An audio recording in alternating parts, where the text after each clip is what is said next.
Stock market fall, Indian stock market fall, fed hot comments. చూడండి friends, fed hot కామెంట్స్తో మనకి డౌ Jones effect అయ్యింది futures. అలాగే మన Indian stock మార్కెట్లో ఈరోజు వరికోత అని చెప్పచ్చు. మరి నిఫ్టీ 22K బ్రేక్ అవుతుందా లేదా అనేది ఈ వీడియోలో డిస్కస్ చేద్దాం. చూడండి ఫ్రెండ్స్, ఒక చిన్న అప్డేట్ అనమాట. మనకి 2 ఛానల్స్ ఉన్నాయి కదా. ప్రైమరీ ఛానల్లో చాణక్య స్టాక్ ట్రేడర్స్, నిన్న వీడియో చూసుంటారు సండే, ఈ thumbnailతో చూసే ఉంటారు కదా వీడియో మీలో చాలామంది. మీలో కొద్దిమందికి ఏంటంటే ఓన్లీ మిరాకిలే తెలిసి ఉండొచ్చు. మిరాకిల్ అంటే మీరు ఇప్పుడు చూస్తుంది సెకండరీ ఛానల్ కదా. నా వ్యక్తిగతమైన కారణాలు నాకేంటంటే థ్రోట్ ఇష్యూస్ వస్తున్నాయి అనమాట. నేను కంటిన్యూగా 15 ఇయర్స్ దాకా, అంటే 15 ఇయర్స్ పైన అయ్యిందనమాట నేను టీచింగ్లో ఉండి. అందువల్ల ఏంటంటే వీడియోస్ గ్యాప్తోనే చేస్తాను సెట్ అయ్యేదాకా. అలాగేంటంటే గ్యాప్తో చేసినా కూడా ఇంపార్టెంట్ పాయింట్స్ కవర్ అవుతూ ఉంటాయి. అలాగే మీరు ఇబ్బంది పడాల్సిన అవసరం లేదు. ఎందుకంటే హిందీ ఇంగ్లీషే కాదు, తెలుగులో కూడా ఇప్పుడు నెంబర్ ఆఫ్ ఛానల్స్ ఉన్నాయి. కాబట్టి నేను ఇంపార్టెంట్ థింగ్స్ అప్పుడప్పుడు కవర్ చేస్తూ వీడియోస్ చేస్తూ ఉంటాను. కాబట్టి చాణక్యలో అప్పుడప్పుడు వీడియో, అప్పుడప్పుడు మిరాకిల్లో వీడియో, రెగ్యులర్ వీడియోస్ అనేది ఇక్కడ నుంచి ఎక్స్పెక్ట్ చేయొద్దు నా నుంచి. మళ్ళీ పూర్తిగా సెట్ అయ్యి నాకు చేయడం కుదిరితే చేస్తానన్నమాట. దయచేసి అర్థం చేసుకోండి. కామెంట్లో ఏంటంటే మీరు విపరీతంగా అదే పాయింట్ మీద నొక్కి కామెంట్ చేస్తూ ఉన్నారనమాట. అర్థం చేసుకోమని చెప్తాను.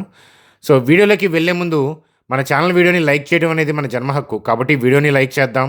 అలాగే ఏంటంటే మనం గ్యాప్తో వీడియోస్ చేస్తూ ఉంటాం కాబట్టి వీడియోని షేర్ చేయడం మర్చిపోవద్దు. కొత్త వాళ్ళైతే సబ్స్క్రైబ్ కూడా చేయండి అని చెప్తాను.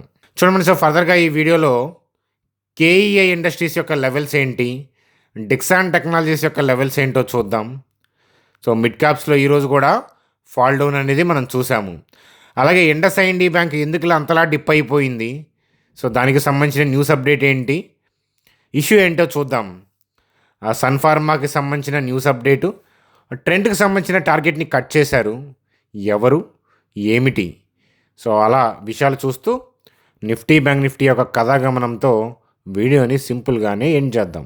చూడండి ఫ్రెండ్స్, మనం నిఫ్టీ యొక్క చార్ట్ చూద్దాం. అసలు మార్కెట్ పడిపోవడానికి కారణం ఏంటి? ప్రధానమైన కారణం అయితే కనుక డౌ జోన్స్ ఫ్యూచర్ ఏంటంటే దాంట్లో ఏంటంటే 400 పాయింట్స్ అరౌండ్ డిప్ అయి కనిపిస్తూ ఉంది. ఎందుకని అంతలా పడిపోయింది? డౌ జోన్స్ ఫ్యూచర్ లైవ్ తెలుసు కదా, ఫ్యూచర్స్. ఎందుకని అంతలా డిప్ అయింది అని అంటే ఫిట్ చేసిన కామెంట్స్ అనమాట. అంటే మొత్తం థింగ్స్ అన్నీ ఫర్మ్గానే ఉంది, ఎకానమీ ఫర్మ్గానే ఉంది. ఎక్సెప్ట్ టారిఫ్స్కి సంబంధించిన కన్సర్న్స్ అయితే ఉన్నాయి అనేది కామెంట్ చేయటం. దీనివల్ల ఏంటంటే యుఎస్ మార్కెట్లో వోలటాలిటీ, అలాగే ఇప్పుడు డౌ జోన్స్ ఫ్యూచర్ నడుస్తుంది కదా, నైట్కి డౌ జోన్స్ నడుస్తుంది, కానీ డౌ జోన్స్ ఫ్యూచర్ నడుస్తుంటుంది కదా. ఆ డౌ జోన్స్ ఫ్యూచర్ అనేది ఇప్పుడు మన టైమింగ్స్ ప్రకారం ఇప్పుడు రన్నింగ్ లైవ్ మార్కెట్లో చూస్తే కనుక నేను వీడియో చేస్తున్నప్పుడు అరౌండ్ 4 అవుతుంది టైము. 373 పాయింట్స్ డిప్ అయి కనిపిస్తూ ఉంది. డౌ జోన్స్ ఫ్యూచర్ అనేది చాలా ఇంపార్టెంట్. ఇంట్రాడే పాయింట్ ఆఫ్ వ్యూలో ట్రేడ్స్ చేసుకునే వాళ్ళు ఉంటారు కదా మీలో, అన్నీ చూస్తారు, గిఫ్ట్ నిఫ్టీ చూస్తారు, ఏషియన్ మార్కెట్స్ చూస్తారు. కానీ కొత్త వాళ్ళు అంటే కొద్దిమంది ఏంటంటే ఈ డౌ జోన్స్ ఫ్యూచర్స్ని అబ్జర్వ్ చేయరు. ఒక డౌ జోన్స్ ఫ్యూచర్ అనేది ఏషియన్ మార్కెట్స్లో రిమైనింగ్ థింగ్స్ కన్నా కూడా అన్నిటికన్నా చాలా కీ ఫ్యాక్టర్గా మార్కెట్ యొక్క డైరెక్షన్ని ఇంపాక్ట్ చేసే అవకాశాలు, పాసిబిలిటీస్ ఉంటాయి. కాబట్టి ఒకసారి ఇది అబ్జర్వ్ చేయండి అని చెప్తాను. చూడండి ఫ్రెండ్స్, మన స్క్రీన్ మీద బ్యాంక్ నిఫ్టీ చార్ట్ చూస్తున్నాము. ఓపెనింగ్ గ్యాప్ డౌన్ అయింది. చూడండి, ఎప్పుడైనా సరే గ్లోబల్ క్యూస్ వల్ల డిప్ అయితే ఏంటంటే ఇమీడియట్గా రీటైల్ పీపుల్ ఏం చేస్తారంటే సెల్ కొడతారు. కానీ ఇనీషియల్ మూమెంట్స్లో మోస్ట్ ఆఫ్ ది టైమ్స్ ఏంటంటే కిందకి వెళ్ళినట్లే అనిపించిన ర్యాలీ వచ్చి ప్రీవియస్ క్లోజింగ్ ఏరియా దాకా వస్తాయి. అర్థమవుతుందా? అదనమాట. వాళ్ళు ఇనీషియల్ మూమెంట్స్లో ఏంటంటే ఇనీషియల్ ఒక 1 అవర్, హాఫ్ అన్ అవర్, లేకపోతే 2-3 అవర్స్ ఏంటంటే ప్రీవియస్ క్లోజింగ్ ఏరియా దాకా తీసుకొచ్చి, అంటే ప్రీవియస్ డే క్లోజింగ్ దాకా తీసుకొచ్చి దగ్గర కానీ ఆ ఏరియా నియర్ బై కానీ ఆ ఏరియా అబోవ్ కానీ తీసుకొచ్చి ఏం చేస్తారంటే దాని తర్వాత ఏంటంటే ఆఫ్టర్నూన్ వాళ్ళు చేయాల్సింది చేస్తారు. కానీ అందుకని ప్రొఫెషనల్ ట్రేడర్స్ ఎవరు కూడా ఏంటంటే ఎవరైనా most of the trades intraday point of వ్యూలో ప్రొఫెషనల్ ట్రేడర్స్ ఉంటే వాళ్ళ మోస్ట్ ఆఫ్ ది ట్రేడ్స్ ఏంటంటే 2 తర్వాత ఉంటాయి. ఆఫ్టర్నూన్ 2 తర్వాత ఎఫ్ఐఐ యొక్క యాక్టివిటీ కూడా ఎక్కువ ఉంటుంది. ఈ పాయింట్ని అబ్జర్వ్ చేయండి అని చెప్తానన్నమాట. అలాగే ఈ ఫాల్ గురించి నేను ఆల్రెడీ మనం ఎస్టర్డే వీడియోలో చాణక్య స్టాక్ ట్రేడర్స్లోనే మాట్లాడాను. సో డ్రాపు ఈ ర్యాలీ అనేది షార్ట్ కవరింగ్ ర్యాలీ అని నిఫ్టీలో కూడా మాట్లాడాను. బ్యాంక్ నిఫ్టీ అయితే కనుక ఈ రీసెంట్ లోని కట్ చేసే అవకాశాలు ఉన్నాయని అనుకున్నాం. అటువైపు వెళ్ళే పాసిబిలిటీస్ ఉన్నాయి. కాకపోతే ఏంటంటే మనకి 13th 12th సో మనకి సిపిఐ డేటా వస్తుంది. 12th 13th సరే చూసి చెప్తాను, మీకు అప్డేట్ ఇస్తాను టెలిగ్రామ్ గ్రూప్లో. సో సిపిఐ డేటా వస్తుంది. సో ఆ సిపిఐ డేటా ముందు జాగ్రత్త. అర్థమవుతుందా?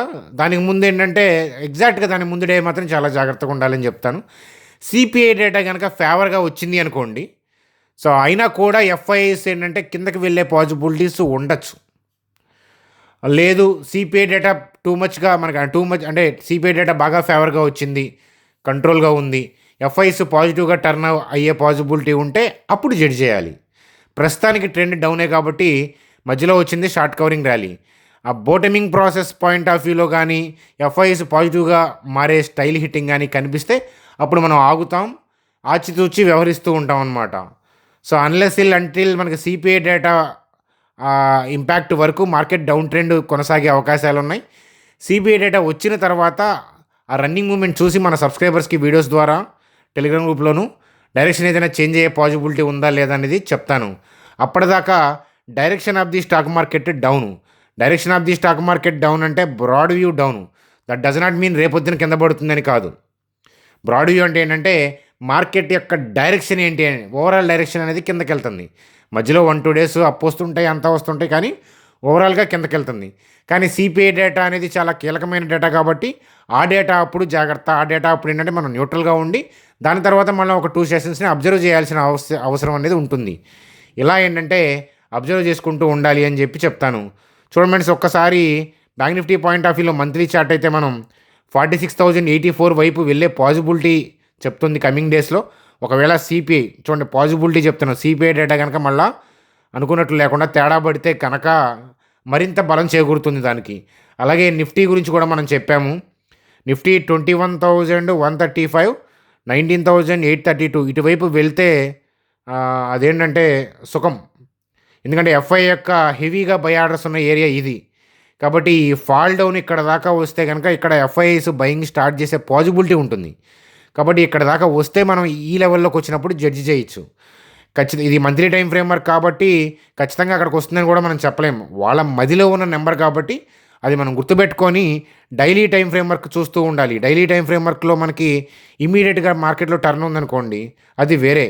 సిపిఐ డేటా ఫేవర్గా ఉంటే కనుక ఈ లోస్ దగ్గర మనకి కీలకం. సిపిఐ డేటా కనుక ఫేవర్గా లేకపోతే ఈ లోని కట్ చేసి కిందకి వెళ్ళే పాసిబిలిటీస్ అయితే ఉంటాయి. సిపిఐ డేటా రిలీజ్ కాకముందు కూడా మనకి అగ్రెసివ్గా కింద వైపు వెళ్తుంది, కానీ ఖచ్చితంగా ఈ లో ఖచ్చితంగా బ్రేక్ వైపు ట్రై చేస్తారు. కానీ మనకి ఈలో బ్రేక్ అయితే ఏంటి, బ్రేక్ అయిపోతే ఏంటి, అది మార్కెట్ ఎటువైపు వెళ్తుందో అటువైపు చూసుకుంటూ వెళ్ళాలి.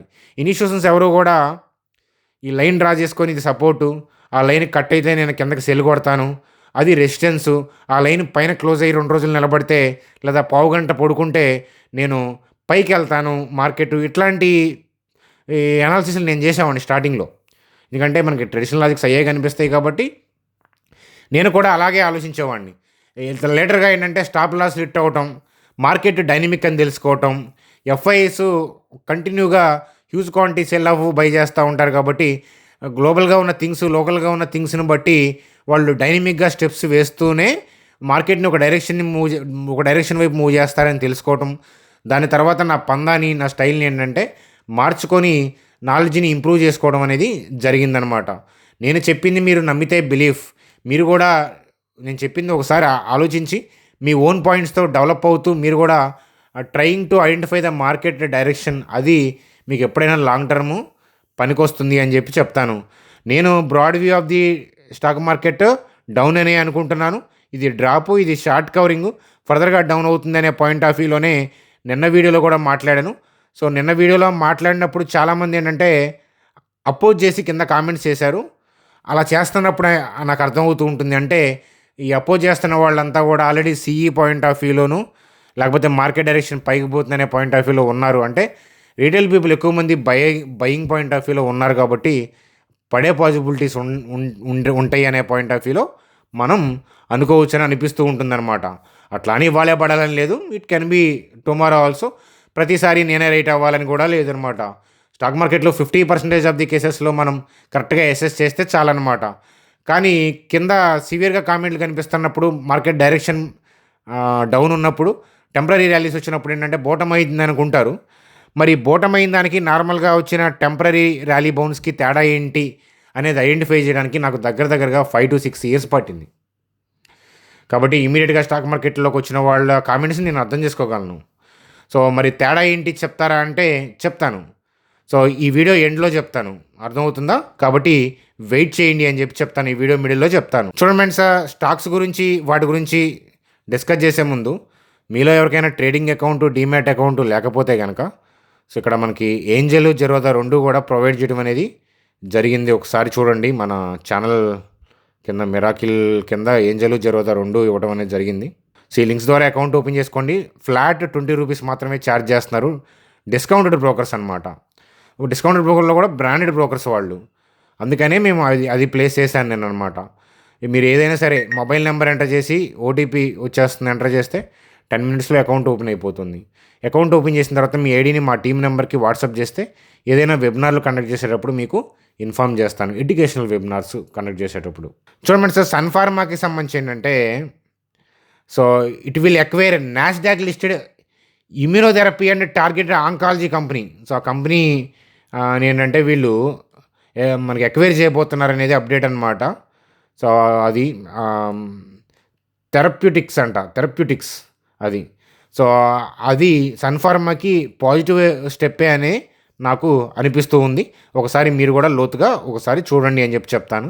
సన్ ఫార్మాకి సంబంధించిన న్యూస్ అప్డేట్గా చూడండి ఫ్రెండ్స్. ఇండస్ఐండి బ్యాంక్ గురించి చాలాసార్లు మాట్లాడుకున్నాం. ఇండస్ఐండి బ్యాంక్ యొక్క న్యూస్ అప్డేట్ చూస్తే ఏంటంటే CEO రీఅపాయింట్మెంట్ అనేది 1 ఇయర్ వరకే మనకి అప్రూవల్ ఇచ్చారనమాట ఆర్బీఐ. వీళ్ళేమో మరిన్ని ఇయర్స్ ఇస్తారని ఎక్స్పెక్ట్ చేశారు. మరి లీడర్షిప్ అన్సర్టనిటీ అనే పాయింట్ ఆఫ్ వ్యూలో ఏంటంటే టార్గెట్ ప్రైస్ని కట్ చేశారు చాలామంది. సపోజ్ ఐఏఎఫ్ వాళ్ళు ఏంటంటే ఎర్లియర్గా 970 ఇచ్చి ఇప్పుడు 910కి కట్ చేశారు. ఒకసారి చార్ట్ చూపిస్తాను పదండి. చూడండి సార్, ఇండస్ఐండి బ్యాంకు ఈ ఇష్యూతో ఏంటంటే టెంపరీగా డిప్ అయింది. ఆ ఇష్యూ కూడా టెంపరీ ఇష్యూ. ఎందుకనంటే ఒక CEO వెళ్ళిపోతే ఇంకో CEO వస్తారు. ఏ కంపెనీకిను ఒకే CEO 100 ఏళ్ళు పనిచేయలేరు కదా. సో, ఇండస్ఐండి బ్యాంక్ యొక్క ఫండాస్ చూడండి. అలాగే 1 ఇయర్ టైం ఉంది కదా. సో, దాని తర్వాత వాళ్ళు మేనేజ్మెంట్ ఎలా వెతుకుతున్నారు అనే దాని మీద కంపెనీ పర్ఫార్మెన్స్ ఆధారపడి ఉంటుంది. అలాగే ఏంటంటే CEO వెళ్ళిపోయినా కూడా ఆ రేంజ్ స్థాయి వాళ్ళని తెచ్చే ప్రయత్నం చేస్తారు. ఇండివిజువల్గా ఫండమెంటల్గా స్ట్రాంగ్ కంపెనీ కాబట్టి ఇది టెంపరీ డిప్ లాగా కనిపిస్తూ ఉంది. సో, అట్లాగే ఏంటంటే మనం టెక్నికల్గా పాయింట్ ఆఫ్ వ్యూలో మంత్లీ చార్ట్ చూసినా కూడా మనకి కీ లెవెల్లోనే ఉంది. అది మనం గతం నుంచి డిస్కస్ చేసుకుంటూనే ఉన్నాము. సో, అది కీ లెవెల్లోనే ఉందన్నమాట. సో, కాబట్టి నిఫ్టీ సెటిల్ అయితే కనుక మనకి ఈ ప్రైస్ పాయింట్ ఆఫ్ వ్యూలో ఏంటంటే మళ్ళీ నార్మల్గానే యాజ్ యూజువల్గా ఇండస్ఐండి బ్యాంకు వెళ్ళే పాసిబిలిటీస్ ఉన్నాయన్నమాట. అదనమాట. ఎఫ్ఐఎస్ చేతులు ఎక్కువ స్టేక్ ఉండటం అనేది ఈ కంపెనీ దురదృష్టం. ఎందుకంటే ఎఫ్ఐఎస్ సెల్ ఆఫ్ చేస్తున్నప్పుడు హెవీగా పడిపోద్ది. మీకు ఏంటబ్బా 50% పడిపోయింది అనిపిస్తుంది టాప్ నుంచి. కానీ అదృష్టం కూడా అది జాగ్రత్తగా అబ్జర్వ్ చేసే వాళ్ళకి ఏంటంటే ఎఫ్ఐఎస్ రాకముందు లోయర్ లెవెల్లో జాగ్రత్తగా అబ్జర్వ్ చేసుకొని ఫైనాన్షియల్ అడ్వైజర్ని కలిసి డెసిషన్ తీసుకుంటే ఎఫ్ఐఎస్ కొనడం స్టార్ట్ చేస్తే ఏంటంటే ఇది చాలా స్పీడ్గా వెళ్తుంది. బజాజ్ ట్విన్స్ కూడా అంతే కదా, మీరు చూస్తున్నారు కదా. అంటే బజాజ్ ట్విన్స్ యొక్క వాల్యుయేషన్ పాయింట్ ఆఫ్ వ్యూలో వాళ్ళు హై లెవెల్లో పెట్టారు ఇప్పుడు. అంటే వాళ్ళకి స్టేక్ టూ మచ్ ఉంది వీటిల్లో, అంతకంటే ఏం లేదు. సో, కాబట్టి ఇండివిజువల్గా బ్యాంక్ పాయింట్ ఆఫ్ వ్యూలో, private sector bank point of వ్యూలో, లీడర్స్ అనే పాయింట్ ఆఫ్ వ్యూలో, అంటే గ్రోత్ పాయింట్ ఆఫ్ వ్యూలో ఆల్రెడీ లీడర్స్ చాలామంది ఉన్నారు. గ్రోత్ పాయింట్ ఆఫ్ వ్యూలో స్కోప్ ఉంది ఉన్న వాటిలో ముందు వరుసల్లో ఇండస్ఐండి బ్యాంక్ను ఒకసారి అబ్జర్వ్ చేయొచ్చు అని చెప్తానమాట. చూడండి సార్, ట్రెంట్ యొక్క టార్గెట్ ప్రైస్ని కట్ చేయడం అనేది జరిగింది. సో, ఎందుకంటే రెవెన్యూ ప్రెజర్ అనమాట. జూడియో ఉంది కదా, అది ఫ్లాట్ రెవెన్యూ. అలాగే ఏంటంటే వెస్ట్ సైడ్ స్టోర్స్ ఏమి అగ్రెసివ్గా యాడ్ చేసుకుంటూ ఉన్నారు. కానీ ఇలాంటి పాయింట్స్ నచ్చక ఏంటంటే ట్రెంట్ యొక్క టార్గెట్ ప్రైస్ ఏంటంటే బ్రోకింగ్ కంపెనీస్, రేటింగ్ ఏజెన్సీస్ ఇట్లాంటి వాళ్ళు ఏంటంటే తగ్గిస్తూ ఉన్నారు. కొటక్ ఇన్స్టిట్యూషనల్ ఈక్విటీస్ వాళ్ళు ఏంటంటే రెడ్యూస్ అని చెప్పి రేటింగ్ ఇచ్చారు. అర్థమవుతుందా? అది ఒకసారి అబ్జర్వ్ చేయండి అని చెప్తాను. చూడండి సార్, ఇప్పటిదాకా మనం చెప్పిన వీడియో నచ్చిందా? నచ్చితే లైక్ చేయడం మర్చిపోవద్దు. ఎక్కడిదాకా చూసారంటే కొత్త వాళ్ళు అయితే సబ్స్క్రైబ్ చేసి ఉంటారు. సో, అలాగే చూడండి సార్, కేఈ ఇండస్ట్రీస్ యొక్క లెవెల్స్ ఏంటి అని మనం చూస్తే కనుక మిడ్ క్యాప్స్ ఏంటంటే ఓవర్ వాల్యుయేషన్స్ వల్ల ఫాలో అవుతూ ఉన్నాయి కానీ ఇండివిజువల్గా కంపెనీలో పెద్ద ప్రాబ్లమ్స్ ఏమీ లేవు అనేది సుస్పష్టంగా కనిపిస్తూ ఉందన్నమాట. నెక్స్ట్ ఇమీడియట్గా మనం అబ్జర్వ్ చేయాల్సింది ఏంటంటే కేఈఏ ఇండస్ట్రీస్లో 2795-2481. కాబట్టి ప్రైస్ అలర్ట్ పెట్టుకొని వెయిట్ చేద్దాం అనమాట. సో ప్రైస్ అలర్ట్ పెట్టుకుందాం, ప్రైస్ అలర్ట్ పెట్టుకొని వెయిట్ చేద్దాం. ఇప్పుడు నేను కండిషన్ పెట్టుకుంటున్నాను. మీ బ్రోకింగ్ సాఫ్ట్వేర్స్లో కూడా పెట్టుకోవచ్చు ఇట్లా. ఇప్పుడు 2795 దగ్గరకు వచ్చినప్పుడు ఎవరైనా మనకు ఫోన్ చేసి అవుతారా ఏంటి అది అక్కడికి వచ్చిందని చెప్పరు కదా. సో కానీ మనం డైలీ దాన్ని చూస్తూ కూర్చుంటామా, చూడలేము అట్లా. అందువల్ల 2800 less than or equal to condition add చేసుకుంటున్నాను. సో అది ఎప్పుడైతే మనకి మనం చెప్పిన నెంబర్ కన్నా కండిషన్ ట్రిగ్గర్ అవుతుందో పాపప్ విండో వస్తుంది, సౌండ్ వస్తుంది, అలర్ట్ వస్తుంది అనమాట మనం ట్రేడింగ్ టెర్మినల్ ఓపెన్ చేసినప్పుడు. అప్పుడు మనం ఇంకొకసారి అనాలిసిస్ చేసుకొని మనం ప్రోస్ కాన్స్ అక్కడ చూసుకొని అప్పుడు ఏదైనా డిసిషన్ కావాలంటే తీసుకోవచ్చు అనమాట. అదనమాట లెర్నింగ్ పాయింట్ ఆఫ్ వ్యూ. అంతేగాని ప్రతిరోజు ప్రతి స్టాక్ని మనం చూసుకుంటా కూర్చోలేం. మనం చూసుకుంటాం కొన్నిటిని, ఆ లెవెల్స్ వచ్చేసి వెళ్ళిపోతాయి మళ్ళీ. అరే రే దీన్ని అనుకున్నాం మనం మర్చిపోయాం అనుకుంటాం. అలా కాకుండా ఇది ప్రొఫెషనల్గా మనం ఫాలో అవ్వాల్సిన పద్ధతి. చూడండి ఫ్రెండ్స్, అలాగే డెక్సాన్ టెక్నాలజీస్ యొక్క లెవెల్స్. సో డెక్సాన్ టెక్నాలజీస్ యొక్క లెవెల్స్ అయితే కొంచెం కిందకి కనిపిస్తూ ఉన్నాయి. మనం అబ్జర్వ్ చేయాల్సిన లెవెల్ అయితే కనుక డెక్సాన్ టెక్నాలజీస్లో 10,598-9083 ఇనిషియేషన్స్ యాక్టివిటీ ఉన్న ఏరియా అనేది మార్క్ చేసాము. ఆ లెవెల్ దగ్గరకు వచ్చినప్పుడు ఒకసారి ఈ కంపెనీ యొక్క ఫండమెంటల్స్, ఆ డేటా, బిజినెస్ డేటా మొత్తం కూడా అబ్జర్వ్ చేద్దాం. ఇప్పుడు అంత అబ్జర్వ్ చేయాల్సిన నెసెసిటీ లేదు కాబట్టి నేను వాటిని అవాయిడ్ చేస్తున్నాను. సో అదనమాట వాటి గురించి. చూడండి సార్, ఒకసారి మీరు మార్కెట్ గురించి ఏమనుకుంటున్నారు? ఫర్దర్గా మార్కెట్ కిందకి వెళ్తుంది అనుకుంటున్నారా, పైకి వెళ్తుంది అనుకుంటున్నారా? మీ పొజిషన్స్తో సంబంధం లేకుండా జెన్యున్గా అనాలిసిస్తో ఏంటంటే కామెంట్ సెక్షన్లో తెలియజేయండి. సో నిఫ్టీ పాయింట్ ఆఫ్ వ్యూలో మంత్లీలో అయితే ఈ లెవెల్ ఉంది. సో ఈ లెవెల్ రాకుండా పైకి వెళ్తే మళ్ళీ తలనొప్పి, ఆల్ టైమ్ హైకి వెళ్ళే పాసిబిలిటీస్ తగ్గిపోతాయి. అలా కాకుండా ఏంటంటే మన పడుతూ లెగుస్తూనో ఈ మంత్లోనో వచ్చే నెలలోనో ఒక 3 monthsలో 4 monthsలో అయినా ఈ డిజైర్డ్ లెవెల్ 21135 ఆ కిందకి ఆ లెవెల్కి వస్తే కనుక ఎఫ్ఐ యొక్క బయింగ్ యాక్టివిటీ అనేది మీరు మళ్ళా అగ్రెసివ్గా చూస్తారు, అందులో డౌటే లేదు. అదనమాట. So day chart point of వ్యూలో ఈరోజు హైయర్ లెవెల్ నుంచి డిప్ వచ్చింది. సో అందుకే ఎప్పుడైనా సరే నిఫ్టీ పాయింట్ ఆఫ్ వ్యూలో ఇంట్రాడేలో ట్రేడ్ చేసేవాళ్ళు ఇనీషియల్ 1 hour అట్లా ఏంటంటే గ్యాప్ ఇవ్వండి అని చెప్పి చెప్తాను. ఇది సేమ్ థింగ్ నేను ఎప్పుడు చెప్తాను. F&O అనేది ఎప్పుడు రిస్కీయే. ఈక్విటీ మార్కెట్ అనేది మీకు సేఫ్ గేమ్. ఎప్పుడైనా కానీ ఇన్వెస్ట్మెంట్సే మీకు కలిసి వస్తాయి. F&O వల్ల ఏంటంటే అన్ని విధాలుగా మీరు నష్టపోతారు. శారీరకంగా, మానసికంగా, డబ్బు పరంగా, ఫ్యామిలీ రిలేషన్ పరంగా అన్ని విధాలుగా నష్టపోతారు. అందుకని నేను వాటిని ఎంకరేజ్ చేయను. నిఫ్టీ అనేది, బ్యాంక్ నిఫ్టీ అనేది వెన్నెముక కాబట్టి స్టాక్స్ పాయింట్ ఆఫ్ వ్యూలో మనం డిస్కషన్ చేసుకోవాలి. ఓవరాల్గా మార్కెట్ డైరెక్షన్ మనం తెలుసుకోవాలి కాబట్టి అనాలిసిస్ చేస్తూ ఉంటాను. F&O నన్ను సరిగ్గా ఫాలో అయ్యే వాళ్ళు అయితే కనుక F&O చేయరు. నన్ను ఫాలో అవ్వాల్సిన పర్లేదు. ఈక్విటీ మార్కెట్ యొక్క టేస్ట్ సరిగ్గా తెలిసిన వాళ్ళు ఏంటంటే F&O జోలికి వెళ్ళరు. అసలు వెళ్ళకూడదని నేను అంటలేదు, కానీ ఆ సమయం వేరు, ఇది సరైన సమయం కాదు అని మరొకసారి మీకు తెలియజేసుకుంటూ సెలవు తీసుకుంటున్నాను. గ్యాప్తో వీడియోస్ చేస్తూ ఉంటాను, దయచేసి అర్థం చేసుకోండి. మిగతా ఛానల్స్, మంచి మంచి ఛానల్స్ చాలా ఉన్నాయి, అన్ని లాంగ్వేజెస్లో ఉన్నాయి, మన తెలుగులో కూడా ఉన్నాయి. కాబట్టి వాటిని ఫాలో అయ్యే ప్రయత్నం అనేది చేయండి. అదనమాట. ఇప్పటిదాకా ఇన్ని సంవత్సరాలు సపోర్ట్ చేసినందుకు ధన్యవాదాలు. Thank you.